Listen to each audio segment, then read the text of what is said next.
Buenas tardes a todos, bienvenidos a una charla más de Hablemos de Paleobiología, del semillero de Paleobiología de la Universidad Nacional de Colombia. Damos la bienvenida a Camilo Ernesto López Aguirre y también le damos la bienvenida a toda la organización del semillero.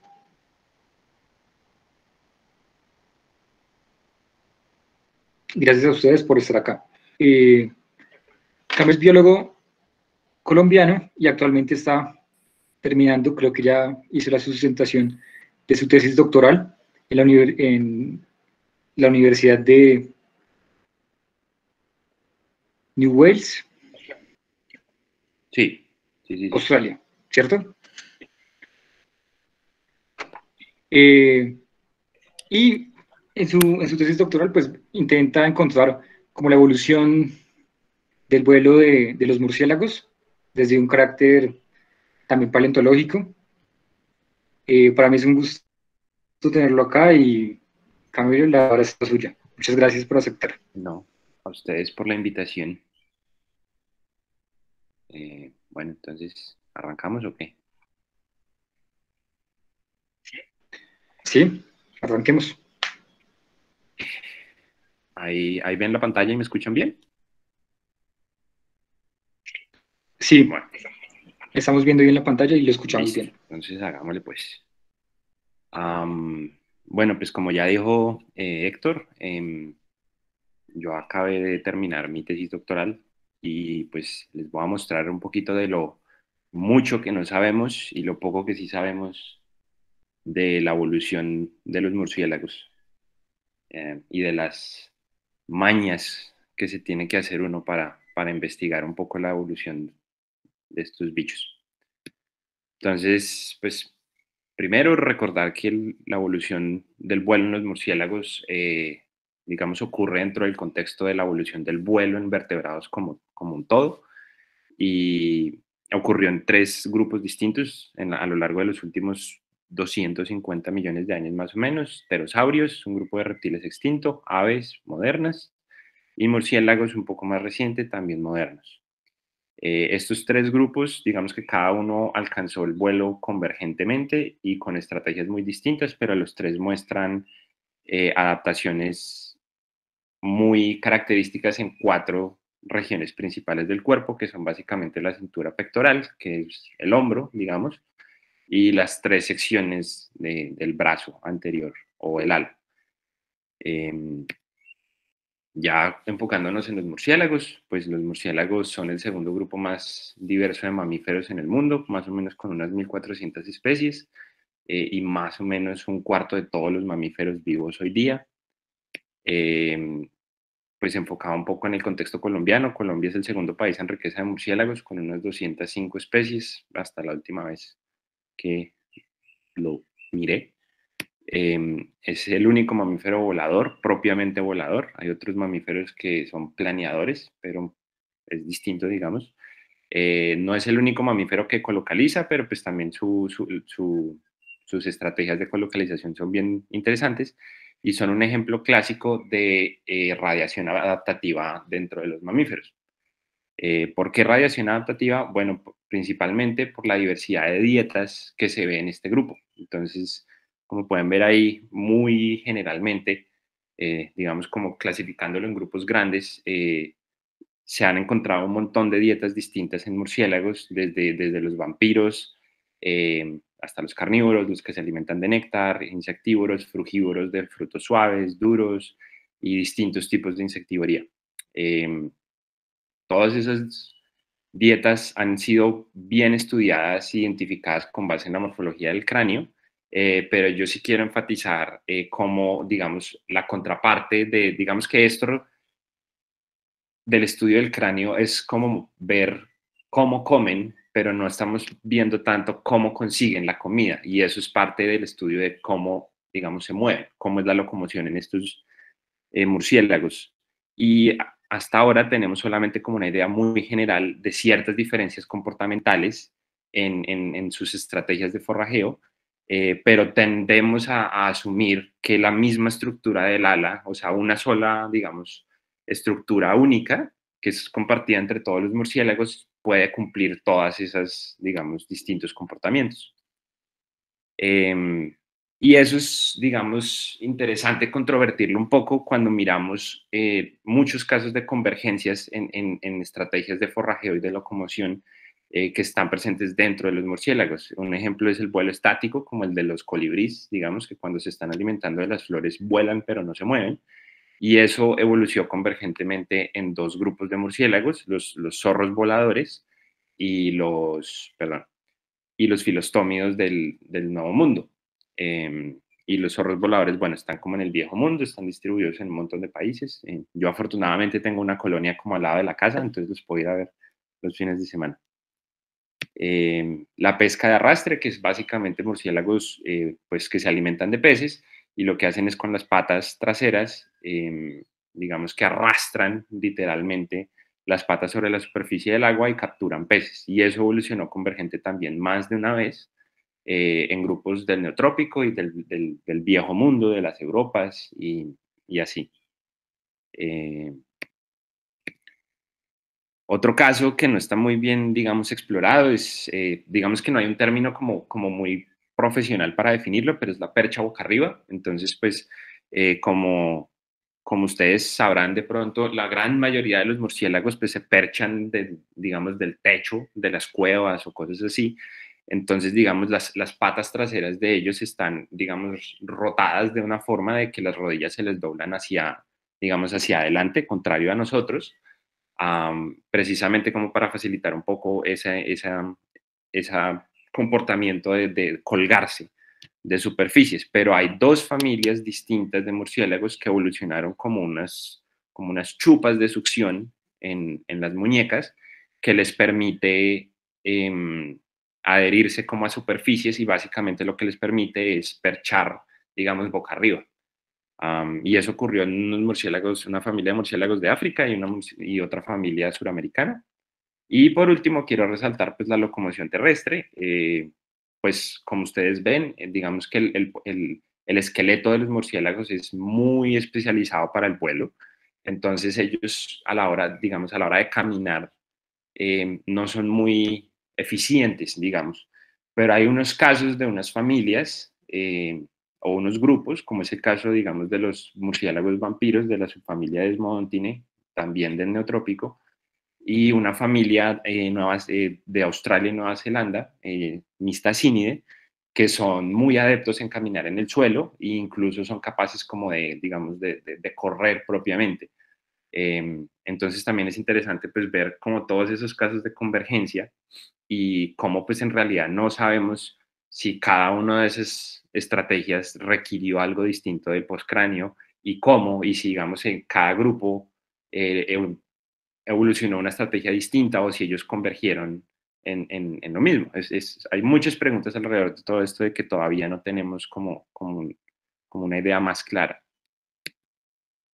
Ahora, con respecto al registro fósil como tal de los murciélagos, empiezan a aparecer en el registro fósil en el Eoceno temprano, hace más o menos unos 55 millones de años. Este sería más o menos como, en el mapa sería como una configuración de cómo estaban los continentes organizados en ese momento.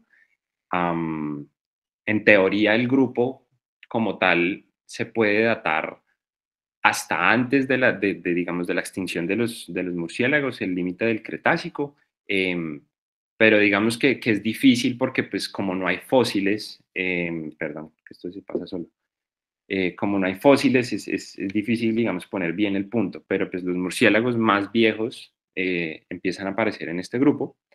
Se conocen 8 familias de murciélagos arcaicos, como los llaman, que digamos no entran dentro del grupo corona de los murciélagos modernos y están divididos en 8 familias. Algunos de los mejores representantes pues, son como este, que es el Onychonycteris, si no estoy mal, que es uno de los murciélagos más viejos que aparecen en el registro fósil. Y se tiene más o menos reporte de unas 440 especies fósiles reportadas hasta ahora en todo el mundo. Sin embargo, pese a que todo eso suena y se ve muy bonito, cuando uno se sienta a evaluar qué tan bueno es el registro fósil de los murciélagos, la verdad es que es muy malo, es muy, muy malo.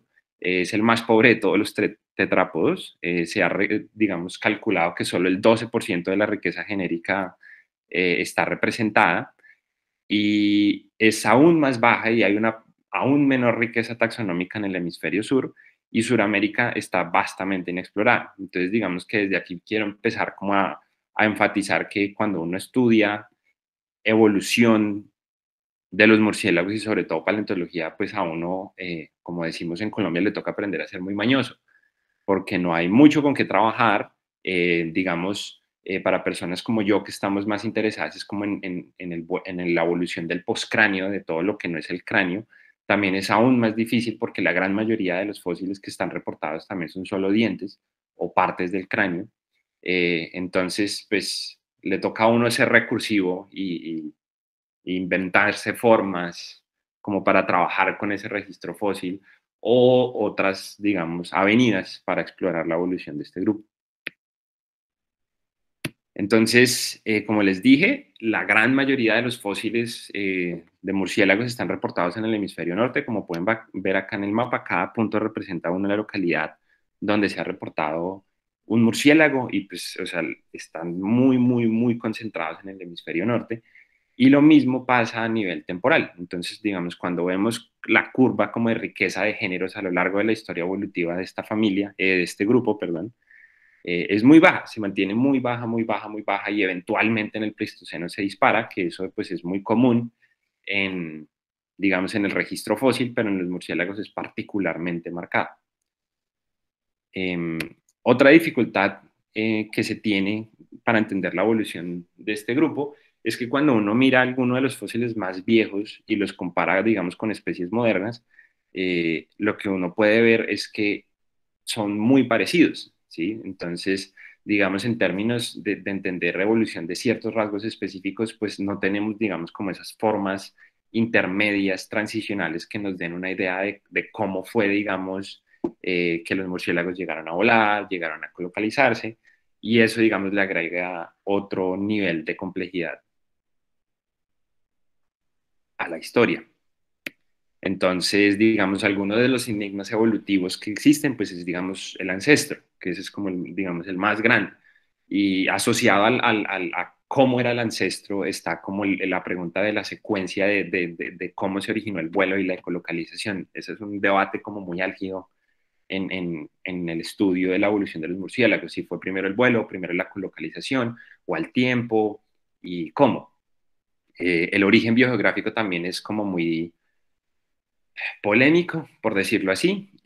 Lo mismo el origen monofilético de la colocalización y también cómo fue que todas esas dietas que les mostré anteriormente pues se llegaron a generar, cómo llegaron a evolucionar a lo largo de la historia evolutiva de este grupo. Entonces, como para ir por cada uno de estos puntos, brevemente, con respecto al ancestro, la verdad es que con respecto al ancestro no se puede decir mucho, por lo que les dije, el registro fósil es muy limitado. De hecho, la figura que les estoy mostrando, yo dudaría mucho que ustedes la encontraran en un paper científico, porque la verdad es que uno no se puede aventurar a hacer como semejante reconstrucción como tan detallada, pero pues se las pongo simplemente como para que se den cuenta de cuál es como más o menos una de las teorías como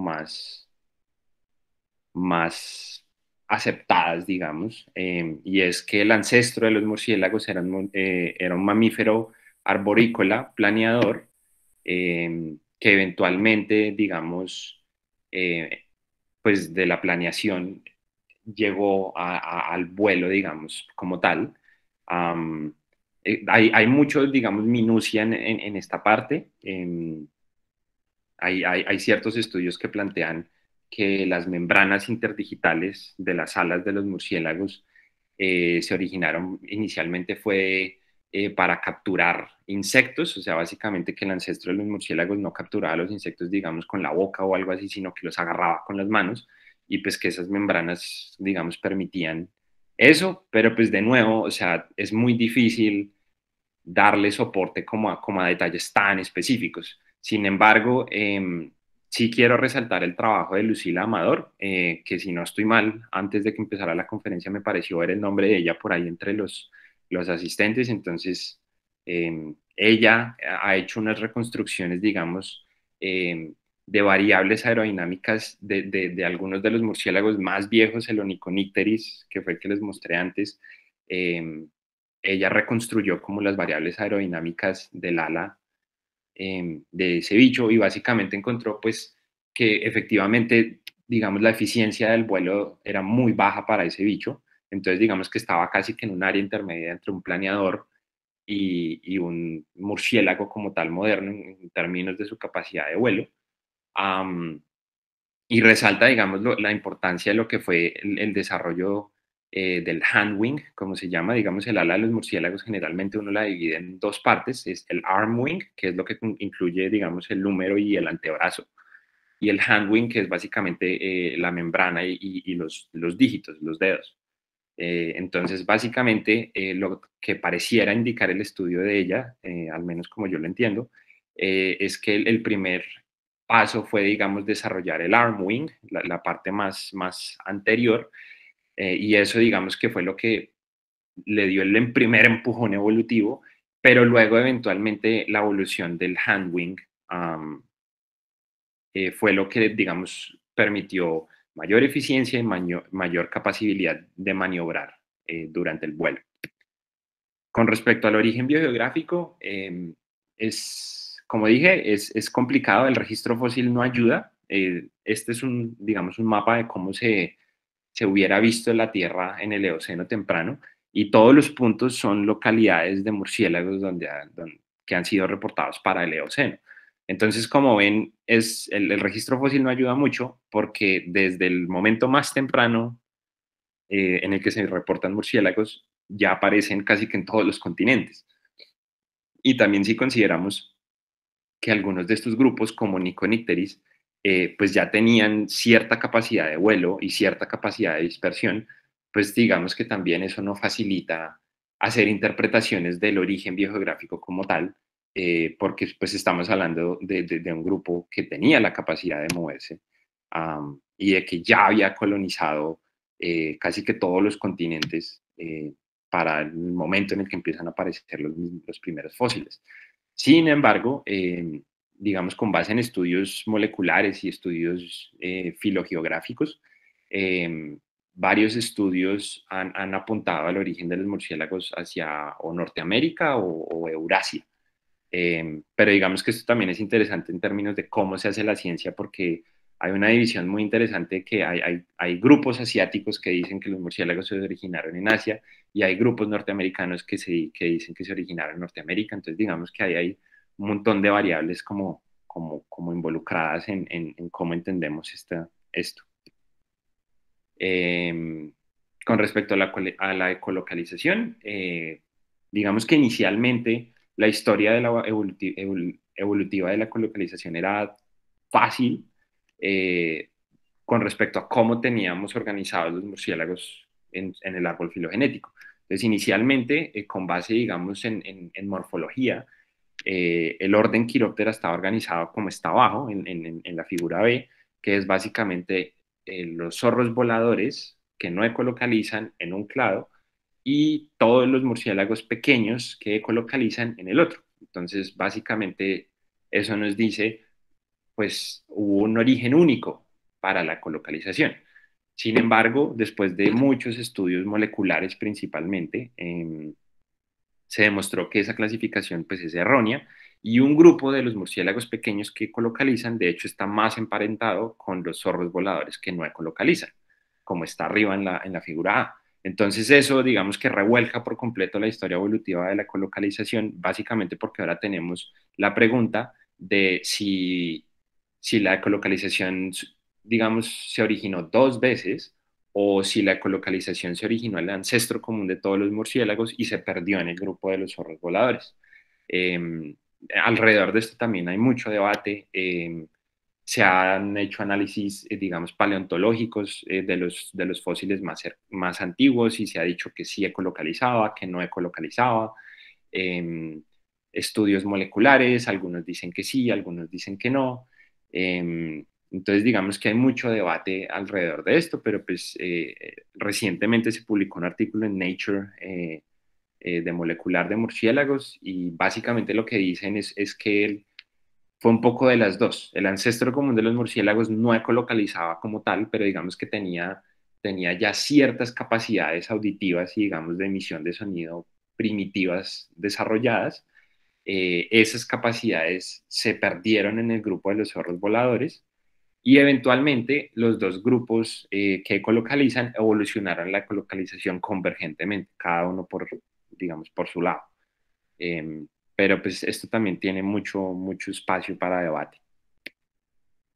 Y por último, con respecto a la diversificación y convergencia de dietas, como les dije, los murciélagos tienen como una de las diversidades dietarias más grande dentro de los mamíferos.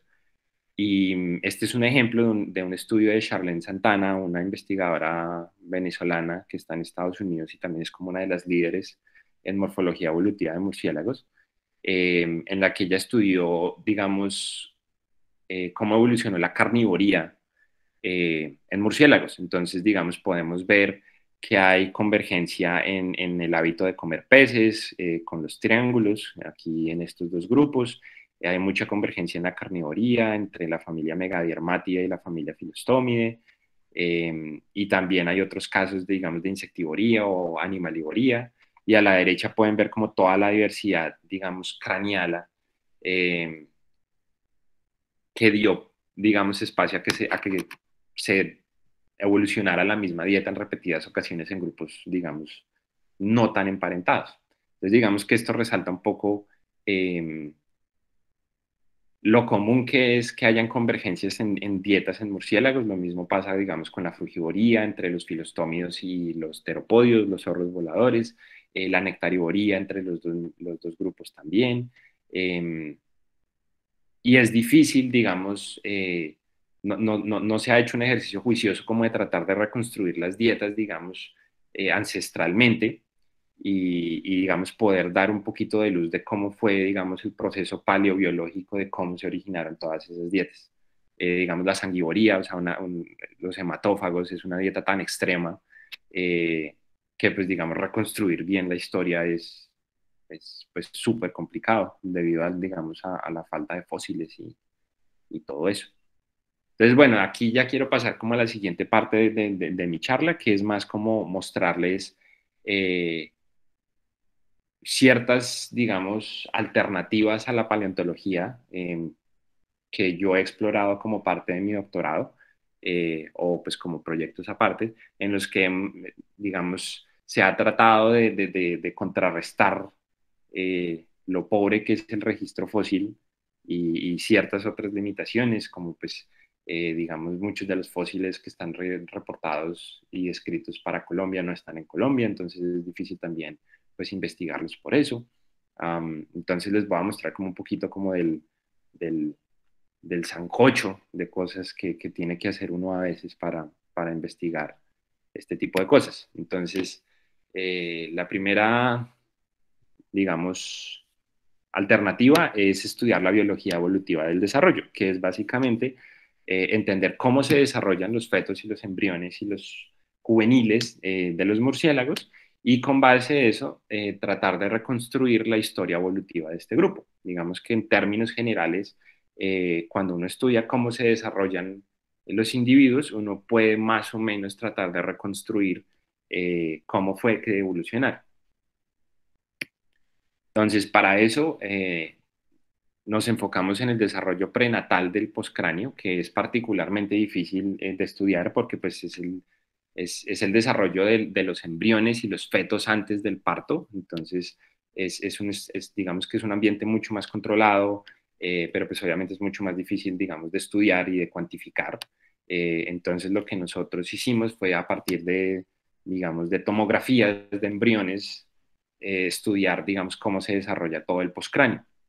Y lo hicimos, digamos, como con dos intereses. Uno, hacer una comparación entre grupos, es decir, cómo se compara el desarrollo del poscráneo de los murciélagos con respecto a otros vertebrados voladores, como las aves, y con respecto a otros mamíferos no voladores, como roedores o primates o cosas así. Y por otro lado, hacer una comparación intragrupal dentro del grupo de los murciélagos a ver qué tanta variación hay en su desarrollo, para ver si de pronto podemos empezar a dar luces con respecto a ciertas diferencias ecológicas o evolutivas. Entonces, digamos, en términos generales, nosotros encontramos que Chiroptera muestra un patrón de desarrollo muy parecido al patrón general de mamíferos. Como ven acá, digamos, Chiroptera y el resto de los mamíferos están como agrupados y solapados en el mismo espacio, lo cual nos indica pues, que los murciélagos conservan mucho el patrón de desarrollo común de los mamíferos, pero sin embargo encontramos mayor variabilidad en el desarrollo, lo que nos quiere indicar pues que de pronto hay variables ecológicas o filogenéticas incluso que puedan estar, digamos, haciendo variar este desarrollo. Sin embargo, pues nosotros nos enfocamos en estudiar el desarrollo de 24, digamos, grupos de huesos del postcráneo, y esto, digamos, es como simplemente colapsar toda esa información en dos ejes, pero cuando uno, digamos, desagrega toda esa información, uno puede empezar a ver patrones interesantes. Me perdonarán, digamos, lo horrible de esta gráfica para leer, pero los voy a guiar. Entonces, digamos, de izquierda a derecha, cada columna, digamos, es simplemente un grupo de huesos del postcráneo. Eh, cada, digamos, cada caja de cada color representa un grupo distinto, y de abajo para arriba es como el orden o la secuencia en la cual se osifican, se empiezan a osificar los huesos. Entonces, los que están más abajo se osifican primero y los que están más arriba se osifican de últimas. Entonces, simplemente como para resumir rápidamente lo que esto muestra, encontramos sí hay similitudes entre las aves y los murciélagos, pese a que los murciélagos mayoritariamente muestran que tienen un desarrollo como muy mamíferoide. Sí encontramos similitudes con aves en huesos que son particularmente interesantes y relevantes para el vuelo, como el esternón. También encontramos una osificación tardía de la columna vertebral en murciélagos, y pues eso también es interesante porque pues puede tener muchas implicaciones en términos de qué tanto, digamos, en términos de locomoción, en términos de diversificación morfológica, puede tener muchas, digamos, implicaciones. Y por último, también encontramos compartido entre aves y murciélagos la osificación temprana de las falanges del pie, que también es interesante porque pues, cabe resaltar que tanto las aves como los murciélagos recién nacidos no son capaces de volar. Entonces, nosotros sugerimos que esta osificación temprana de las falanges del pie se debe principalmente a esa incapacidad de volar y, digamos, a la necesidad de estos digamos, recién nacidos de moverse o de agarrarse o de alguna superficie, y eso va a depender completamente de las patas posteriores.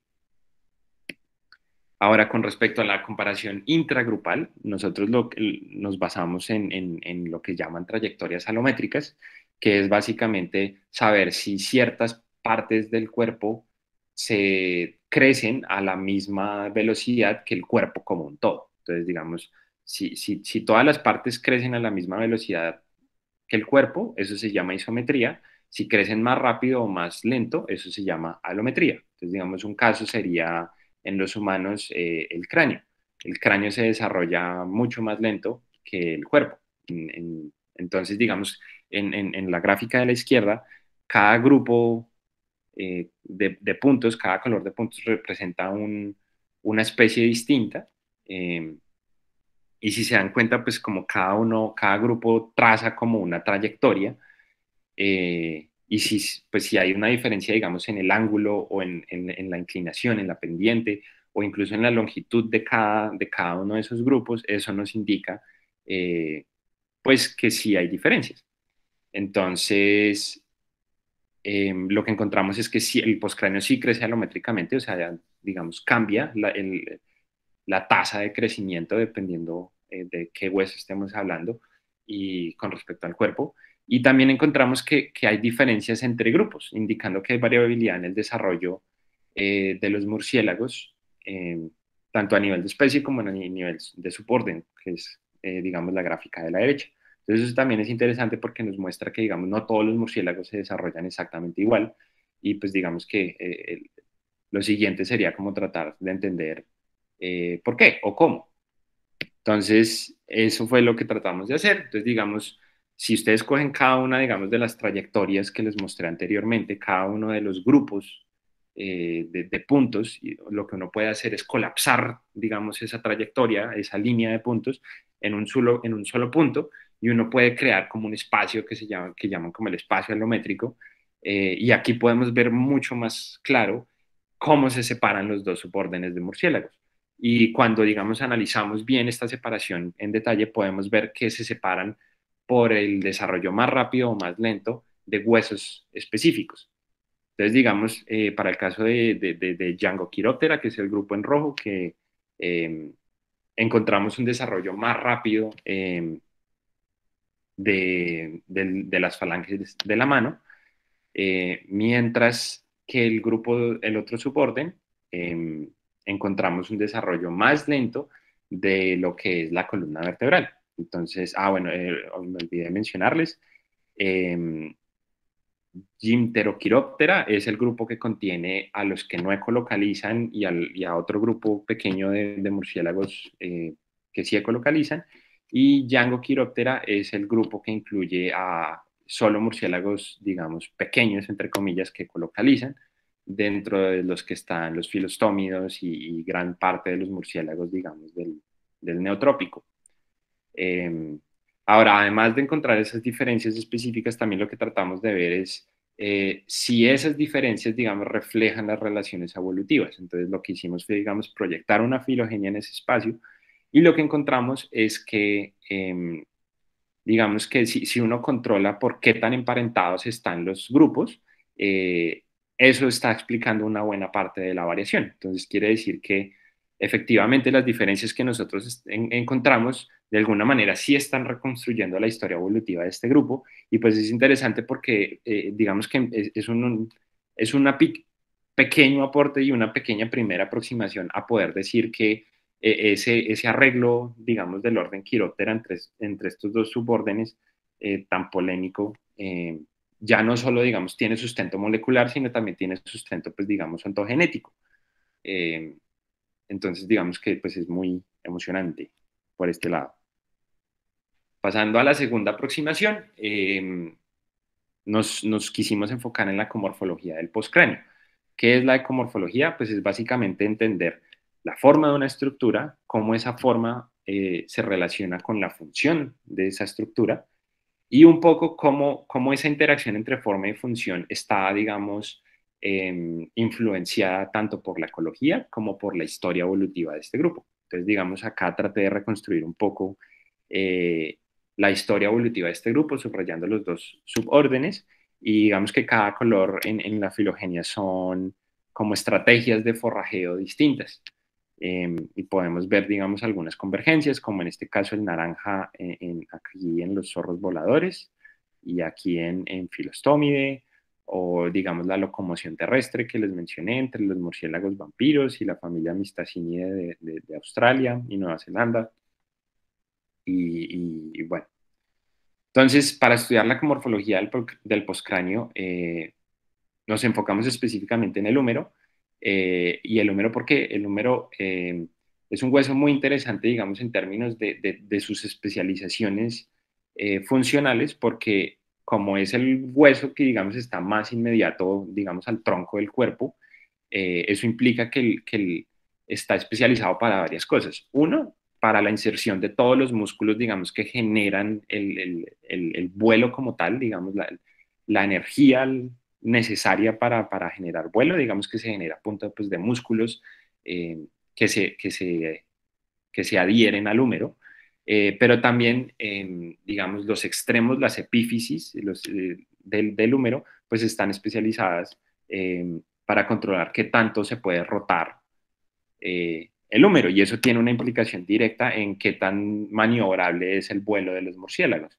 Y pues además, también si uno piensa, digamos, en la diáfisis, que es como la parte media, como el tronco del hueso, esta es una sección que, digamos, está particularmente especializada para resistir presión, ¿sí? Entonces, para que, sigamos, si un murciélago va a aletear, digamos que la fuerza del aleteo y la resistencia del aire no haga que el hueso se quiebre. Entonces, es una parte que está muy especializada para eso particularmente. Entonces, pues todo eso para decirles que el húmero está especializado para muchas cosas y tiene muchas funciones, una sola estructura. Entonces, por eso, pues es muy interesante estudiarlo. Y lo otro que analizamos es pues, la biomecánica del húmero, que es básicamente a partir de la geometría, digamos, transversal del hueso. Si, digamos, cortáramos el hueso en una sección transversal y miráramos a esa sección, a la donita, digamos, con base en la geometría de esa sección podríamos estimar, digamos, qué tan resistente es el hueso digamos, a doblarse o a torsionarse, y eso le da una idea a uno también de, pues, digamos, qué locomociones o qué comportamientos puede permitir ese hueso y cuáles no. Entonces, con respecto a la morfología del húmero, nosotros analizamos la morfología, digamos, separando las dos secciones que les comenté, los extremos, las epífisis, como para tratar de reconstruir un poco maniobrabilidad, y la diáfisis, como para tratar de reconstruir, digamos, como la resistencia mecánica del hueso. Entonces, pues no importa mucho, digamos, la minucia de la gráfica, digamos que los puntos de los colores representan distintos tipos de forrajeo. Y lo que podemos ver, digamos, en términos de la diáfisis es que no hay tanta dispersión. Entonces, digamos que es una estructura que está muy conservada. Eh, sí, es una estructura, digamos, que está muy optimizada para eso, como para que resista estrés y resista presión. Sin embargo, hay unos, digamos, bichos raros, como pueden ver aquí, estos tres de color naranja. Esos tres son los frugívoros de la familia Theropodae, de los zorros voladores, y además del tamaño grande, que estos bichos son como los más grandes, los murciélagos más grandes, también es interesante, me voy a volver un momento, la forma del húmero. Entonces, digamos, este que les estoy mostrando acá, ojalá puedan ver el mouse, o si no es el cuarto de arriba para abajo, es un número de un teropodio. Entonces, como pueden ver, es súper bizarro porque la estructura de la diáfisis es sigmoidal. Entonces, no es un hueso derecho, sino es un hueso en forma de S. Entonces, eso es lo que nos está capturando nuestro análisis, y pues es interesante que lo muestre porque nos quiere decir que el análisis sí está, digamos, logrando capturar esa variación morfológica. Y pues digamos aquí también pueden ver como la diversidad que hay de morfologías en un hueso que uno de pronto pensaría que es como muy, pues no sé, como muy homogéneo como el húmero. Entonces, digamos, el primero de arriba para abajo tiene como esa curvatura como tan extraña. El tercero tiene como este proceso en la parte posterior, eh, como esta uña acá, este gancho, y eso también tiene que ver mucho como qué tan maniobrable es el vuelo. Entonces, sí, como pueden ver, digamos, lo que nos está mostrando este estudio es que las dos secciones del hueso varían de forma distinta, y es bien interesante eso porque quiere decir que el húmero está especializado para más de una función, digamos, a lo largo de su estructura, y que no es una estructura que simplemente esté funcionando, digamos, homogéneamente. O sea, obviamente todo tiene que funcionar como una unidad, pero no es una, digamos, hay espacio para que ciertas porciones de ese hueso se especialicen para funciones distintas. Entonces, digamos, la figura B, que es las epífisis, aquí podemos ver una agrupación mucho más clara, digamos, de tipos de forrajeo. Entonces, digamos, estos tres como verdes turquesa son los carnívoros. Aquí tenemos relativamente bien agrupados, pese a la mayor dispersión que encontramos, los frugívoros. Estos amarillos son los que tienen locomoción terrestre. Entonces, pues es muy emocionante ver esto porque nos está mostrando que hay más diversidad de la que de pronto uno hubiera pensado que exista, pero esa diversidad está reflejando, digamos, propiedades ecológicas de los murciélagos. Con respecto a la biomecánica del húmero, muy rápidamente, básicamente cada color está mostrando un grupo distinto. Lo mismo son estrategias de forrajeo. En esta adicionalmente agregamos este grupo UR, que son los que tienen percha boca arriba. para ver si de pronto no solo, digamos, estrategias de forrajeo, sino de pronto también estrategias de percha, o sea, simplemente cómo estén usando los murciélagos el ala puede verse reflejado en las propiedades biomecánicas del hueso. Y lo que vemos es que sí, es que, por ejemplo, la medida A, que simplemente es una medida como de qué tan circular es esa sección transversal del hueso, divide muy bien, digamos, a los murciélagos que tienen percha boca arriba de todos los demás. Y vemos un gradiente como en la circularidad de la sección con respecto a la estrategia de forrajeo, que es bien interesante.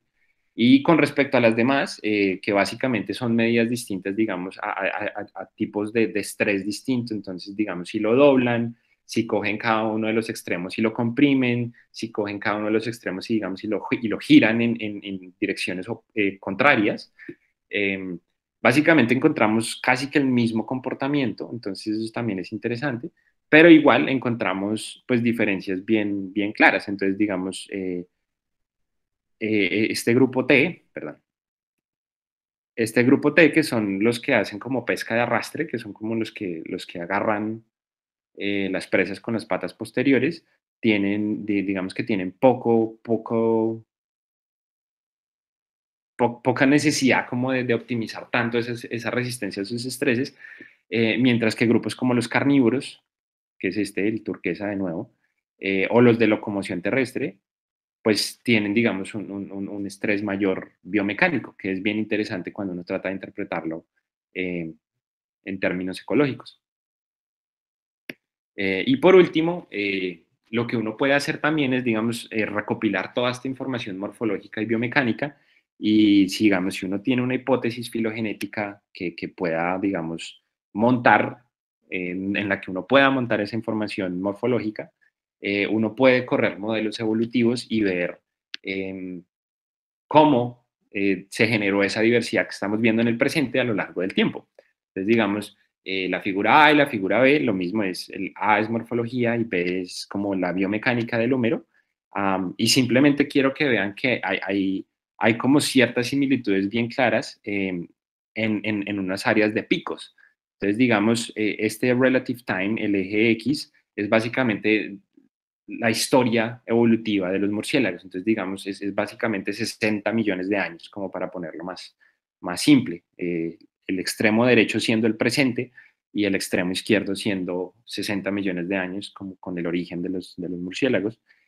Y lo que vemos es que hay tres picos. El primer pico nosotros lo atribuimos como digamos, a la evolución inicial como del vuelo, de pronto como estos grupos de familias arcaicas, que de pronto tenían un vuelo como el estudio de Amador mostró como no tan optimizado, pero pues igual, digamos, dieron el salto a tener pues unas estrategias de locomoción y forrajeo aéreas. Entonces aquí podemos ver como ese pico de diversificación.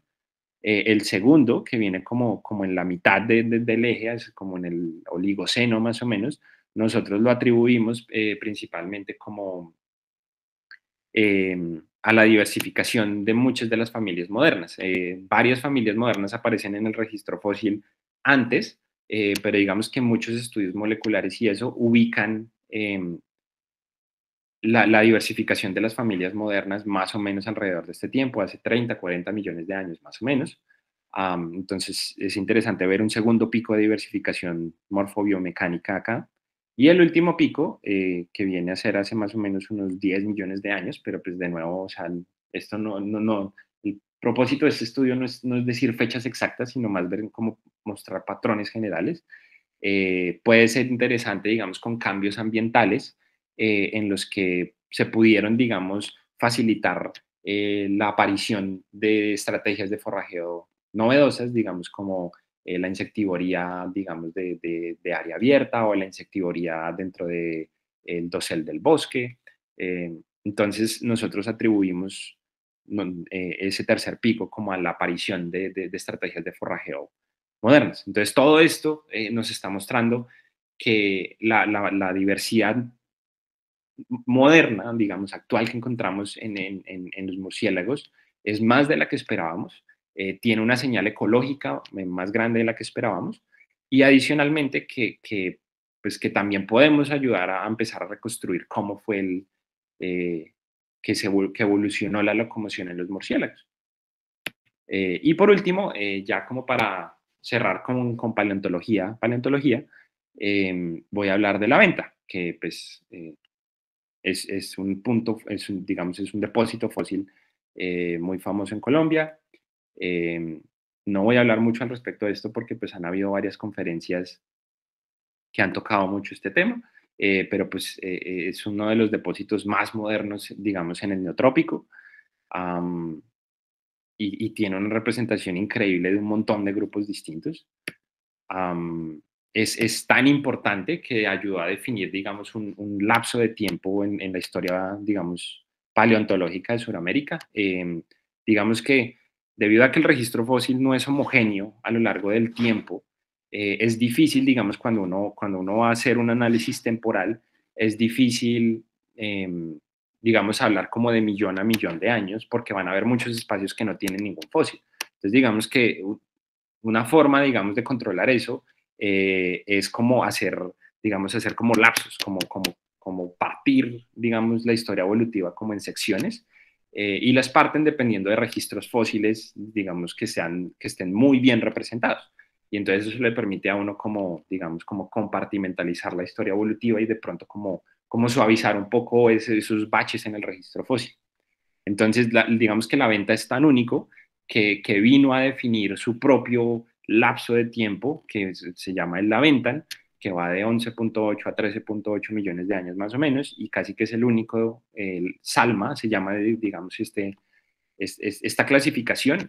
Las clasificaciones varían, digamos, de continente a continente, entonces, digamos, Europa tiene el suyo, que es el Nalma, eh, Sudamérica tiene el suyo, que son los Salma, que es South American Land Mammal Ages, y la venta pasó a ser, digamos, como a representar su propio periodo de tiempo.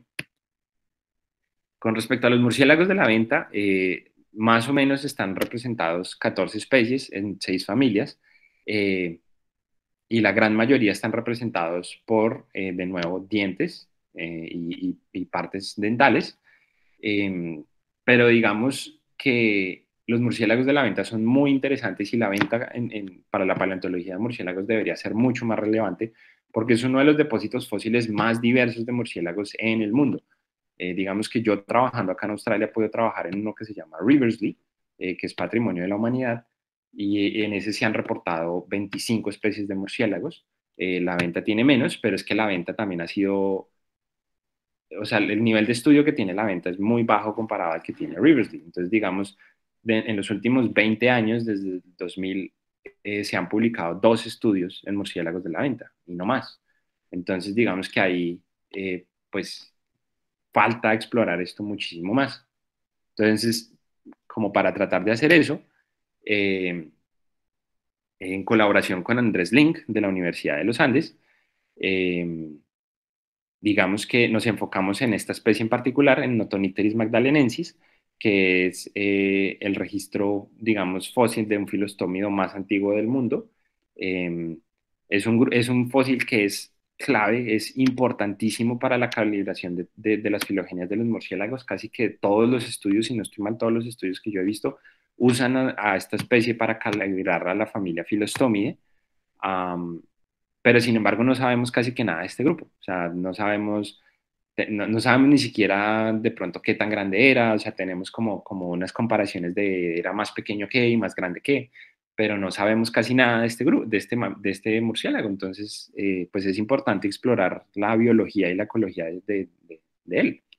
Y también es interesante porque, digamos que filogenéticamente lo han asociado a un linaje de murciélagos filostómicos que son carnívoros, que incluye, digamos, al murciélago más grande de las Américas, que es Vampirum spectrum, y otro murciélago carnívoro también muy interesante, que es Crotopterus.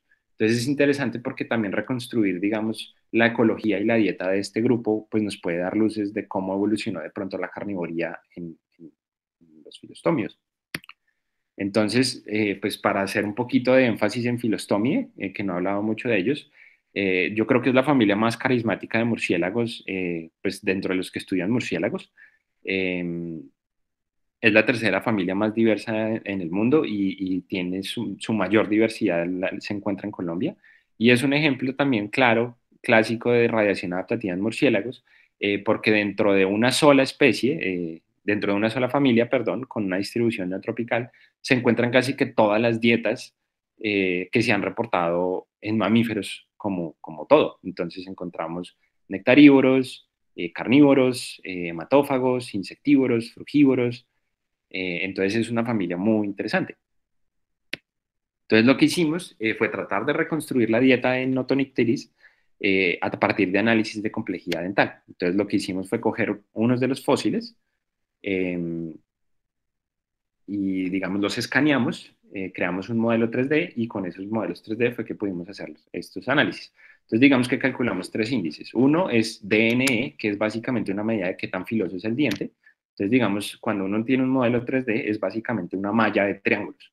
Entonces, lo que hace este análisis es, digamos, calcula eh, como los ángulos entre los distintos triángulos de toda la malla y básicamente calcula las áreas donde se puede generar más energía y eso básicamente pues es un, digamos, una medida indirecta de qué tan filoso es una superficie. El segundo es el RFI, que básicamente es digamos, una proporción entre el área 2D y el área 3D de la corona del diente. Entonces, digamos, sería como la sombra que tienen aquí abajo, eh, con el área 3D que sería como la superficie, si calculáramos el área, digamos, de la superficie de la corona como tal, esa proporción le da a uno una idea como de qué tan alta es la corona del diente y digamos qué tan compleja, como que tanto relieve tiene, digamos, por decirlo así. Y digamos, le da a uno una idea también de qué tan plano es el diente y eso dice mucho también sobre la dieta. Si una corona es relativamente chata, digamos, baja o plana, eso generalmente se puede asociar a dietas que son más herbívoras, mientras que una corona que es mucho más alta, generalmente se puede asociar con dietas más carnívoras o animalívoras, pues. Y finalmente estudiamos el OPCR, que es básicamente estudiar la topografía de la corona. Entonces, como les dije, lo que hace es coger cada uno de los triángulos en esa malla y estima más o menos como el ángulo al cual, digamos, está orientada. Y con base en eso calcula como parches de triángulos y con eso estima como qué tantos parches tiene una corona y eso es una medida indirecta también como de qué tan complejo, digamos, como que tantas cúspides y qué tantas puntas y qué tantas, digamos, valles y depresiones tiene una corona de un diente. Entonces, básicamente lo que nosotros hicimos es coger esas tres variables, comprimirlas lo más que pudimos, digamos, en dos ejes otra vez, y encontramos cosas súper interesantes y súper emocionantes. Básicamente, uno, porque logramos diferenciar súper bien las dietas. Entonces, digamos, aquí abajo a la izquierda, en este rosado, encontramos las dietas hematófagas, los que se alimentan de sangre. Y aquí tenemos un ejemplo de un diente de un murciélago hematófago. Como ven, es un diente súper simplificado. Arriba tenemos en verde a los murciélagos frugívoros. De nuevo, como ven, es más o menos un diente, digamos, plano, tiene bastante, digamos, superficie como para triturar y machacar, pero también pues sí tiene ciertas cúspides que son como para manipular el alimento. Eh, También aquí abajo, más en morado, tenemos bien separado, digamos, al murciélago pescador, al noctilio, y aquí tenemos como pues bien elaboradas sus cúspides y una corona bien alta. Y por último, acá en azul tenemos a los murciélagos omnívoros, que es, digamos, un poco de todo. Entonces, digamos, cuando tratamos de ubicar a nuestro Notonicteris, lo que encontramos es que cae dentro del grupo de los insectívoros y los omnívoros, y bien interesante que no se, digamos que no se agrupa con los murciélagos carnívoros, que como recordarán, pues digamos, son sus parientes. Entonces esto nos está mostrando que este grupo, digamos, si tratamos de devolver el cassette y ver como de pronto a la base evolutiva de este grupo, pues de pronto la carnivoría no era tan común desde un principio. Por último, lo que tratamos de hacer es un análisis discriminante, que básicamente es decirle al computador, como yo tengo estos datos y tengo estos grupos, sepárenmelos y muéstrame qué tan efectivo son mis datos en separar esos grupos y clasifíquemelos usted y dígame qué tal. Entonces, básicamente lo que encontramos es que, como ven en la tabla pura al final, Notonicteris magdalenense, ambas, digamos, con dos tipos de análisis distintos, nos salió como un insectívoro. Entonces, pues eso es interesante porque digamos que de nuevo nos confirma em, que, que de pronto la carnivoría en ese linaje no apareció desde el principio de este grupo. Pues también es interesante, digamos, ya pensándolo en términos como de reconstruir dietas como un tal, eh, que logramos separar bastante bien ciertos tipos de dietas. Entonces, digamos, como pueden ver acá, digamos, el éxito de clasificación de los hematófagos fue el del 100%, lo mismo de los nectarívoros y los frugívoros. Eso es muy interesante y aquí se pueden ver súper bien separados. Hay menor resolución con, digamos, todas las dietas que son como, que incluyen, digamos, animales, pero pues igual para este tipo de análisis, digamos, tener un éxito de predicción del 56%, pues digamos, es un resultado relativamente robusto, entonces nos da confianza para decir que Notonicteris magdalenensis al menos no era un carnívoro estricto, lo que nosotros estamos sugiriendo es que de pronto era un insectívoro facultativo, que de pronto se alimentaba de otros tipos de alimentos. Y bueno, ya con eso quiero dejarlos así, no me extiendo más, agradecer pues a todos los tipos de apoyos que he recibido y, y ya. Listo, Camilo, muchísimas gracias. No. Y ya hay una pregunta, si las puede ver ahí por el chat o las leo, usted me dice. Okay. Sí, en el chat, en la parte de abajo, Lucila Amador No, pero pregunta. no es una pregunta, solamente un comentario. Gracias, Lucila. Me alegra que haya escuchado la charla. Ah, ok. Sí. ¿Hay preguntas, comentarios, sugerencias?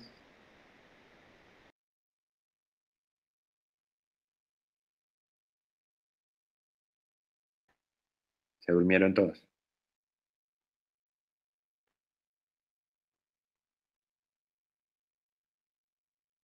¿Cómo se sabe por medio de la estructura del cráneo si se colocalizan o no? Ok, muy buena pregunta. Digamos que depende, como dije, pues hay dos grupos de murciélagos distintos que colocalizan. Uno de esos grupos tiene digamos, una estructura muy interesante. Ya no les estoy compartiendo la pantalla, bueno, se las voy a compartir otra vez. Tiene una estructura bien interesante que es que, digamos, la parte de la nariz está súper, digamos, hiper desarrollada, entonces, digamos, es súper bulbosa.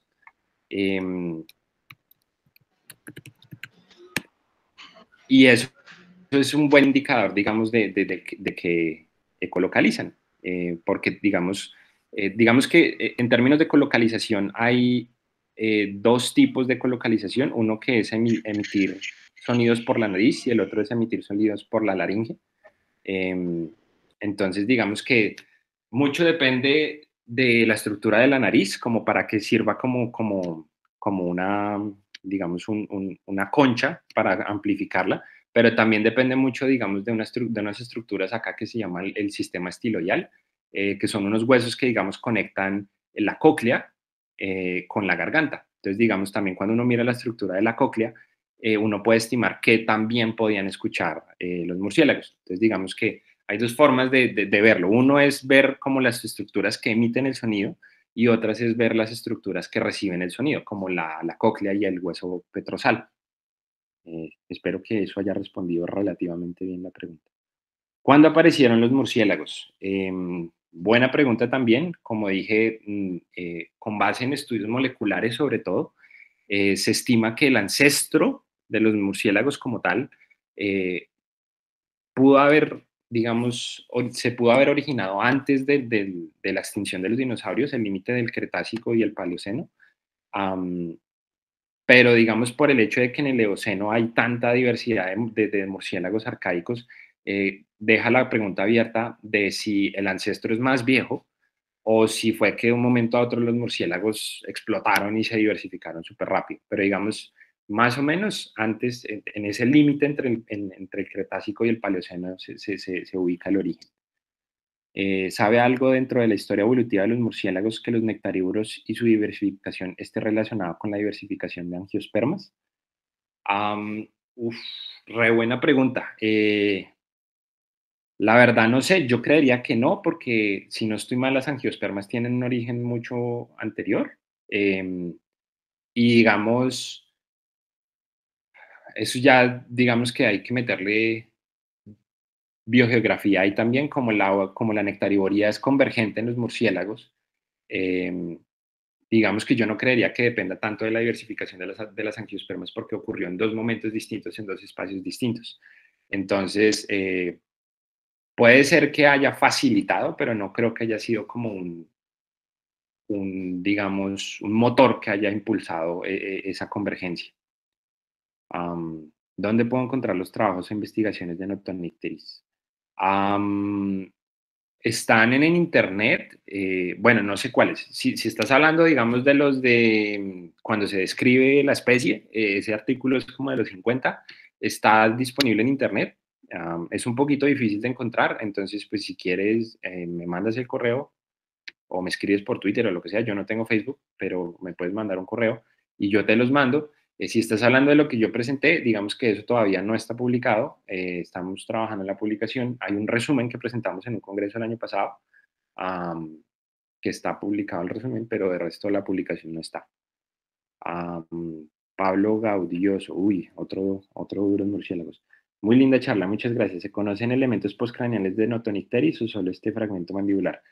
Sí se consigue, sí, se han identificado, digamos, un extremo distal de un número y si no estoy mal, de pronto unas falanges, pero sobre todo definitivamente hay un pedazo, un número, digamos, asociado a Notonicteris, que digamos, nosotros estamos tratando como de usar eso para hacer la estimación del tamaño y el peso corporal de la especie. Daniela. Eh, se han hecho investigaciones viendo si hay similitud estructural en algún hueso de fósiles de los grupos hermanos de Chiroptera carnívora y Cetartiodáctila y los fósiles de los murciélagos. Se puede estudiar la evolución de la locomoción de Desmodontine con húmeros fosilizados, pues es un hueso que han encontrado tanto en fósiles vampiros extintos como en actuales. Uf, ok, hay bastante por desempacar ahí. Se han hecho investigaciones viendo si hay similitud estructural. Bueno, ahí Daniela mencionó algo importantísimo que a mí se me olvidó mencionar, y es que cuando no solo, digamos, es polémico el árbol filogenético de los murciélagos como tal, sino dónde están los murciélagos en el árbol filogenético de los mamíferos.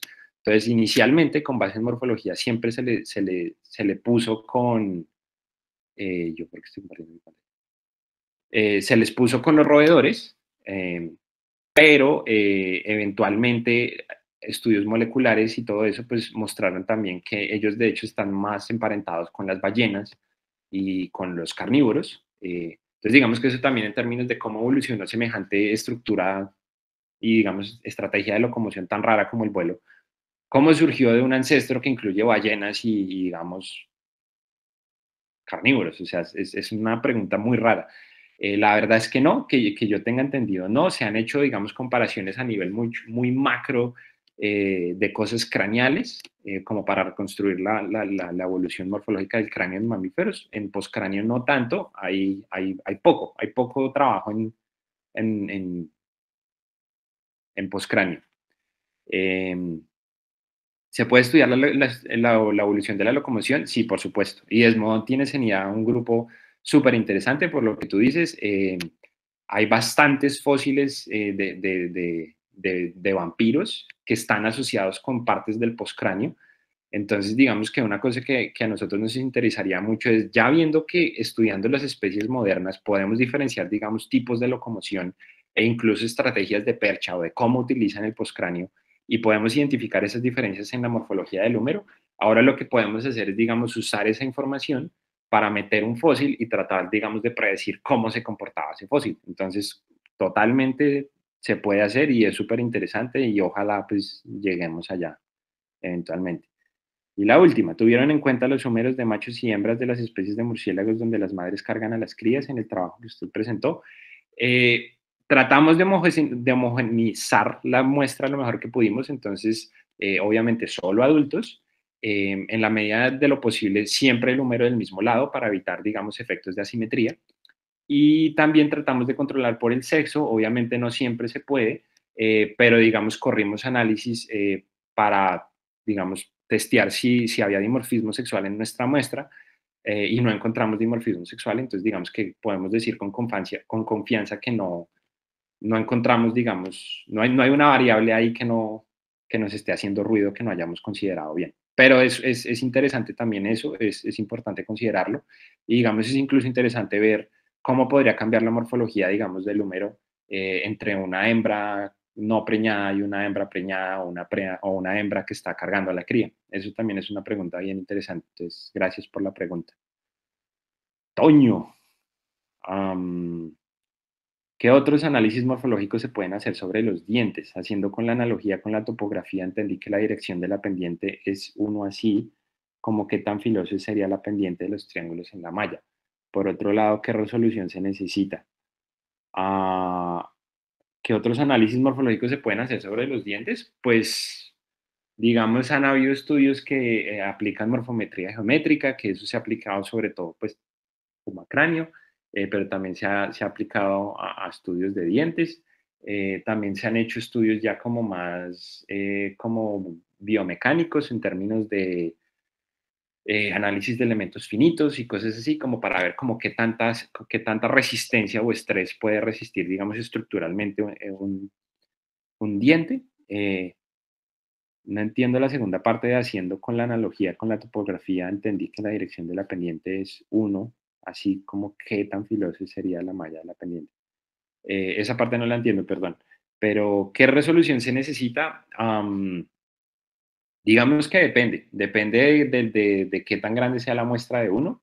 Hay estudios que han intentado hacer esto con fotogrametría, pero digamos que depende si uno está analizando dientes individuales o uno puede hacer el mismo análisis, digamos, sobre toda la hilera de dientes. En ese caso, digamos, uno puede jugar un poquito más con la resolución. Entonces, digamos que se puede ajustar. En el caso de nosotros nos enfocamos en un diente porque pues es un fósil, no teníamos la hilera de dientes completa, entonces nos tocó escoger uno, pero se puede jugar con la resolución. ¿Qué parte o adaptación morfológica le sirvió para volar a los murciélagos dentro de los mamíferos? Juan José, pues digamos que la adaptación más extrema, como la más notoria, es obviamente la elongación de los dedos. Entonces, básicamente, digamos que el brazo de un murciélago, en términos generales, es un antebrazo extendido eh, y unos dedos muy largos. Entonces, digamos que eso principalmente fue la adaptación como más clara. Hay otras adaptaciones ya, digamos, a una escala más pequeña. Entonces, digamos, si uno ya mira la estructura del hueso, digamos, la densidad ósea también se, se modificó, digamos, los huesos de murciélago son más densos comparados con otros. Pero también es interesante que, digamos, cuando uno mira, digamos, qué tan mineralizados están los huesos en el ala, hay un patrón que es entre más se aleje uno, digamos, del tronco, menos mineralizado está. Entonces eso también tiene mucho que ver con qué tanto puede maniobrar y digamos qué tanto se pueden doblar los huesos. Pero digamos esos dos son principalmente. Ah, bueno, y en el esternón ellos también tienen como una cuña que es parecida como a la que tienen las aves, que es básicamente como para permitir mayor inserción de músculos y que crezca la masa muscular, digamos, en los pectorales como para poder generar suficiente fuerza. Digamos que cuando uno ve un murciélago, digamos, de pronto sin el pelaje, o sea, pues son re vigas, o sea, son re fuertes, tienen unos pectorales, unas vainas así súper envidiables. Entonces esa también es otra adaptación. Eh, Jimena, bueno, listo. Doris, ¿podría opinar usted sobre la relación de los murciélagos con el COVID en China? Pues sí, obviamente pues tengo que tener mucha cuidado con cómo toco ese tema. Yo no soy un experto ni en virus, ni en inmunología, ni nada de eso.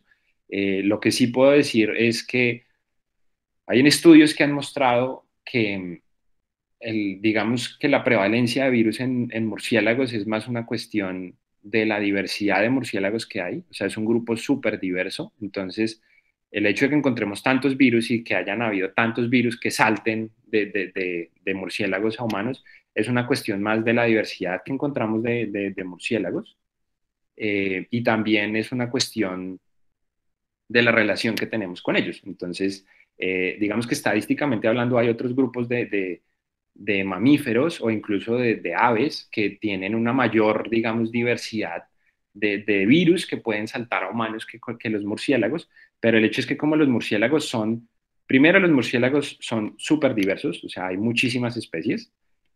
Segundo, la morfología. Segundo, son especies que generalmente son muy abundantes, o sea, viven en poblaciones muy grandes, entonces eso también es otro factor que hay que considerar. Tercero, son especies que se mueven mucho, o sea, son muy móviles, migran, o sea, hay especies que migran, digamos, el vertebrado volador más rápido que se ha registrado en el planeta es un murciélago, entonces eso también es otro factor. Y el segundo es que los murciélagos, en términos generales, tienen una capacidad mayor que otros grupos de mamíferos a adaptarse a ecosistemas, digamos, intervenidos o ecosistemas incluso urbanos.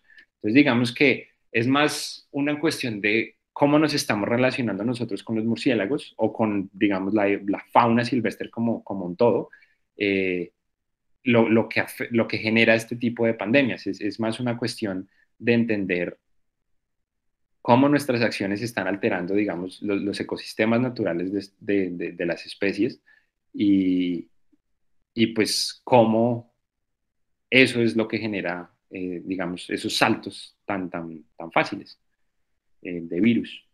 Diana, muchas gracias por la presentación, muy chévere. Según este gran campo, ¿tú crees que dentro de Quiróptera el vuelo puede evolucionar varias veces por convergencia? Uh, yo creo que Diana ahí se está refiriendo a un estudio que salió, si no estoy mal, este mes, bueno, hace poco, en el que básicamente plantean que el vuelo en murciélagos evolucionó 3 veces convergentemente. Entonces, digamos, están los 3 grupos que les mencioné de murciélagos, los 2 chiquitos que colocalizan y el grandote que no ecolocaliza. Y básicamente ese estudio sugiere que, eh, pues que el vuelo evoluciona independientemente en cada grupo, por aparte. A mí ese estudio me genera mis dudas, la verdad, principalmente porque, como dije, no tenemos mucha evidencia y no tenemos muchos estudios como sobre el origen temprano de los mamíferos, de los murciélagos. Entonces, es casi que cuando uno tiene tantos vacíos de información, pues uno puede plantear una hipótesis y casi que no hay forma de refutarla porque pues no tenemos suficiente información para decir que no. Entonces, digamos que a mí me parece que esa hipótesis del origen convergente del vuelo es más un resultado de los huecos en el registro fósil y de los huecos en la información que tenemos. Pero digamos, me parece que ese estudio simplificó mucho, digamos, el estudio de Lucila Amador, de la reconstrucción del vuelo de Onychonycteris, y básicamente lo que ella dice es, el ancestro de todos los murciélagos era relativamente capaz como de medio planear, pero en realidad usaba las manos como para capturar insectos, así como les dije. Eh, pero ya, entonces no fue capaz de volar bien, entonces no volaba, entonces el vuelo como tal, vuelo, pues el vuelo rápido de un murciélago, se originó 3 veces. Entonces, a mí personalmente me parece que eso es omitir mucha información que sí se tiene y de pronto un poco alimentarse de la información que no se tiene para plantear una hipótesis que no se puede ni confirmar ni negar. Digamos, pensándolo en términos de falsear la hipótesis, es muy difícil falsearla porque no se tiene cómo, ¿sí? O sea, no, entonces yo tengo mis reservas. Pablo, otra vez, ¿la morfología del húmero de Notonicteris es similar a filostomios insectívoros o es similar a otros gremios alimentarios? Por lo que yo he visto, yo no he podido, digamos, escanear el material, entonces solo lo he visto como muy anecdóticamente. Es más parecido como a yo creo que es parecido a un insectívoro, pero a un insectívoro no de vuelo rápido, porque generalmente los de vuelo rápido, digamos, también tienen como una cuñita en el final del húmero, que lo que hace es básicamente como bloquear el ala. Entonces, digamos, cuando extienden el ala, esa cuñita lo que hace es mantener el ala extendida hasta ese punto y que no se pueda extender más, digamos, que no se pueda doblar más. Eh, entonces, digamos, esa estructura no la tiene, entonces yo diría que de pronto podría parecerse más a una estructura como un insectívoro, digamos, que forrajea dentro del dosel.